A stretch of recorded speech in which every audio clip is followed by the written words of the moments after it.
જામનગરમાં SC/ST તેમજ EWS કેટેગરીના વિદ્યાર્થીઓને સ્કોલરશીપની રકમ હજુ સુધી ન મળતા અખિલ ભારતીય વિદ્યાર્થી પરિષદ ABVP જામનગર દ્વારા DKV સર્કલ ખાતે વિરોધ પ્રદર્શન યોજવામાં આવ્યો હતો। આ વિરોધ પ્રદર્શન દરમિયાન વિદ્યાર્થીઓને સ્કોલરશીપની રકમ ન મળવાના મુદ્દે સરકાર સમક્ષ રજૂઆત કરવામાં આવી હતી।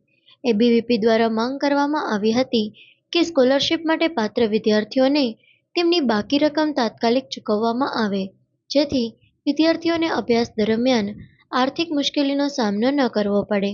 વિદ્યાર્થીઓના હિત સાથે જોડાયેલા આ મહત્વના પ્રશ્નનો તાત્કાલિક નિવેડો લાવવામાં આવે અને પાત્ર વિદ્યાર્થીઓને સ્કોલરશીપની રકમ વહેલી તકે ચૂકવવામાં આવે તેવી માંગ સાથે ABVPના કાર્યકરો દ્વારા વિરોધ નોંધાવવામાં આવ્યો હતો। નમસ્તે, ઋત્વિક ભીલા, પ્રદેશ સહમંત્રી અખિલ ભારતીય વિદ્યાર્થી પરિષદ ગુજરાત। આજે આપણે જે વિરોધ પ્રદર્શન જોયું એમાં શિષ્યવૃત્તિને લઈને વિરોધ પ્રદર્શન કરવામાં આવ્યું હતું।